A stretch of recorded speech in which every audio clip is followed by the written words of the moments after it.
Hey y'all. So today I'm going to be making an easy one-pot hamburger helper lasagna. This meal is super quick and super family friendly. I'm going to show you some of the ingredients I'm using. Of course, salt and pepper. I've got parsley. It calls for fresh parsley, but I just had the dried parsley. Marinara. I have some that I need to finish up using, and then if I need more, I have this one. Some minced garlic, bow tie pasta. This is homemade chicken broth. I may need some more, so I'll have to get the other store-bought one that I have. Also some mozzarella cheese and some Parmesan cheese, half of an onion, and then about a pound of ground hamburger meat. So let's get cooking.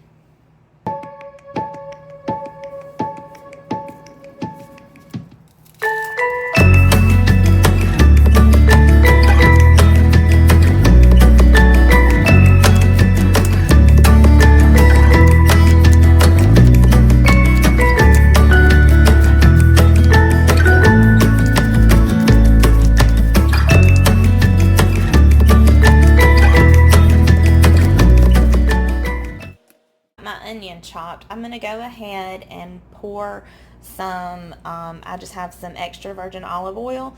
I'm just going to put a little drizzle in my pan. I kind of like the flavor it gives the meat. So I'm going to add that in there, and then I've got the stove. It's on, I guess, about medium-high heat. And I'm going to go ahead and put my hamburger meat in there. Here we go. And this little gadget is amazing. It is a meat chopper, and I think I got it at Home Goods several years ago, but it makes breaking up my hamburger meat really easy, and you can get it like into really fine pieces.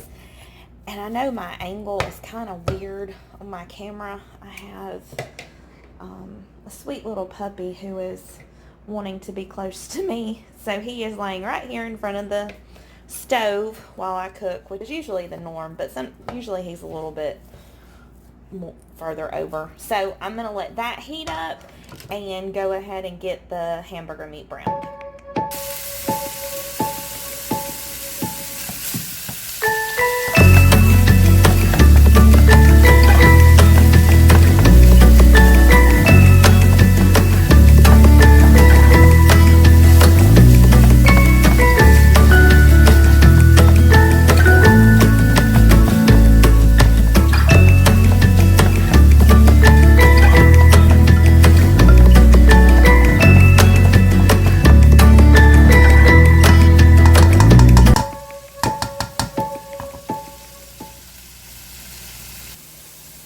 So while the meat is browning up, I just wanted to share with y'all one of my favorite go-to side dishes for any kind of pasta meal that we do. Or, I mean, you could really do it for any kind of meal, but we really like the market side, family size Caesar salad.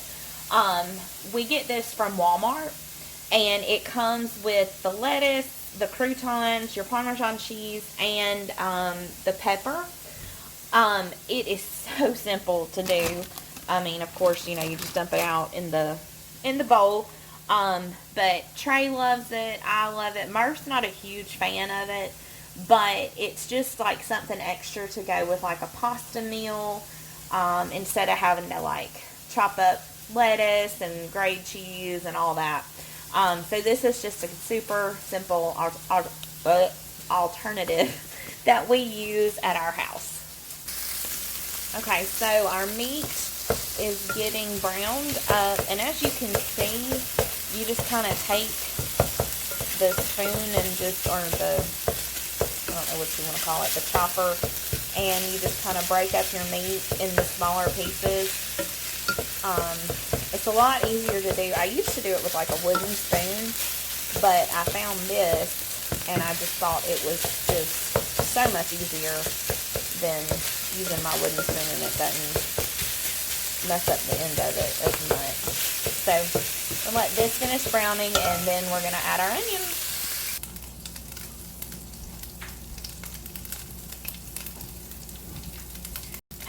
we're gonna go ahead and add our onions in here and let them cook.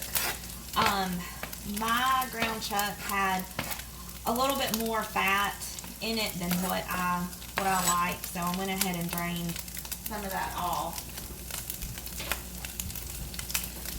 But now we're just going to put the onions in here and let them kind of saute a little bit.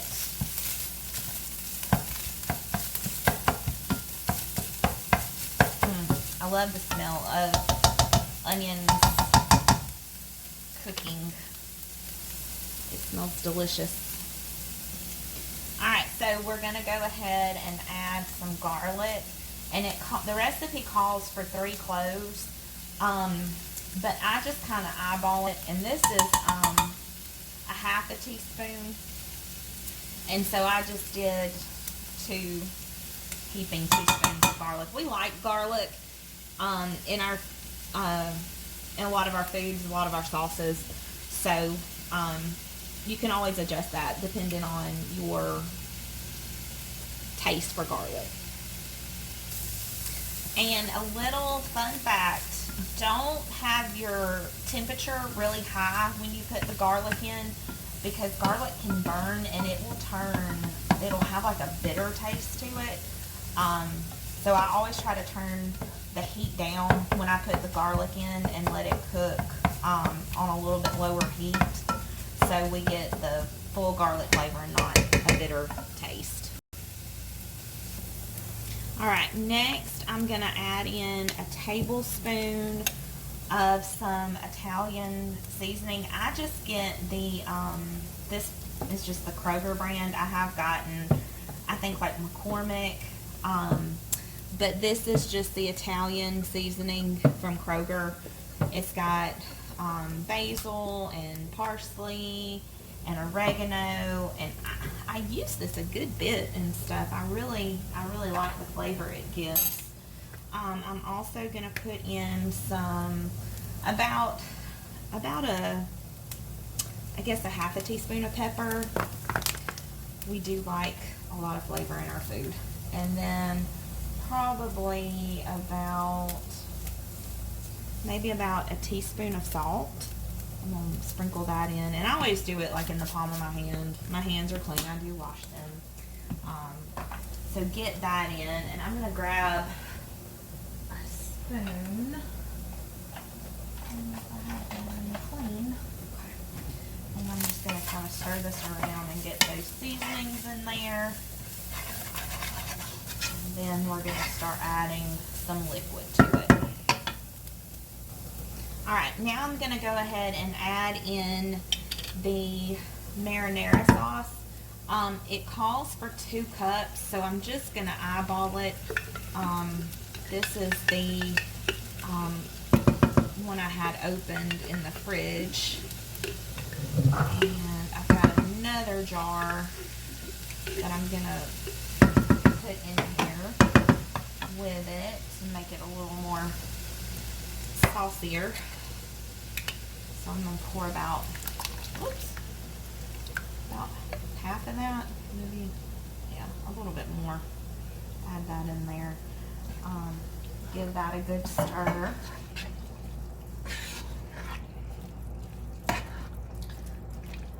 And then we are going to add our pasta and our chicken stock and let this do its thing. Okay, I'm going to go ahead and add my pasta and my chicken stock. And the recipe calls for 8 ounces of the bow tie pasta, but I am using the 12 ounce. I just might as well use it all up instead of having a half box of pasta. Pour that in there, and then I'm going to pour in my chicken stock, and this is homemade chicken stock that I made, so that's why it's kind of funky looking. So I'm going to use that and get that little piece of a chicken bone in there from where I'd made chicken with it. So I'm going to stir this around, and I'll have to watch it because I may have to add more chicken stock to it because I used more noodles. I don't want it to get like gummy, the noodles to get gummy.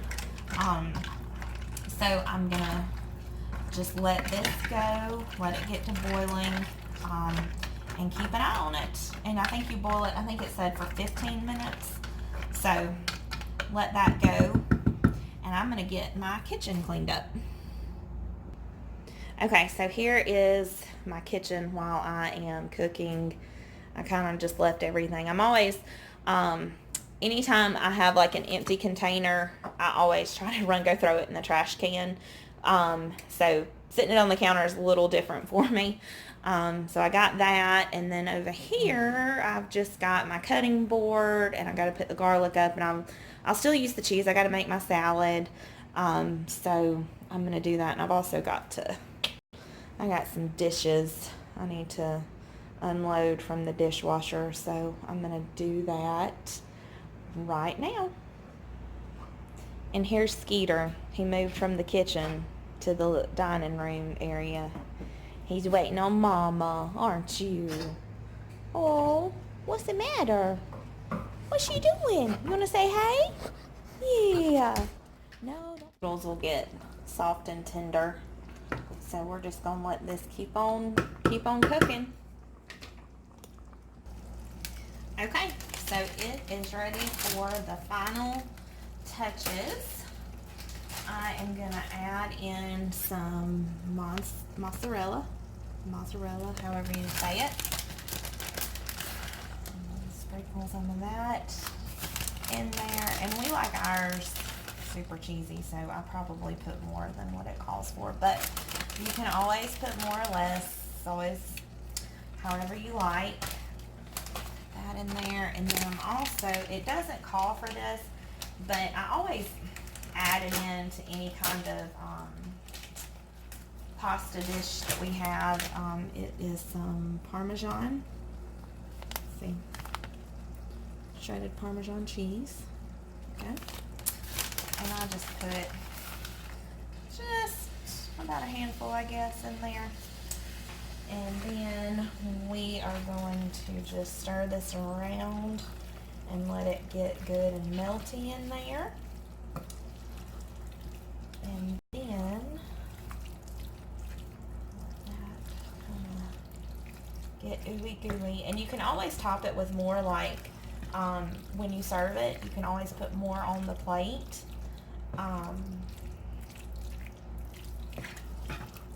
I just like to stir it all in there good. And then I am going to top it with some parsley. And you can always use fresh parsley. I just have dry, but I do try to get fresh parsley when I think about it. But I'm going to put in about a tablespoon of that and give it a little bit of a stir. And let that cheese really get good and melty in there. And there we go. All right. And there is the one pot hamburger helper lasagna. I hope you guys enjoy, and I'll see you in the next one. Bye, y'all.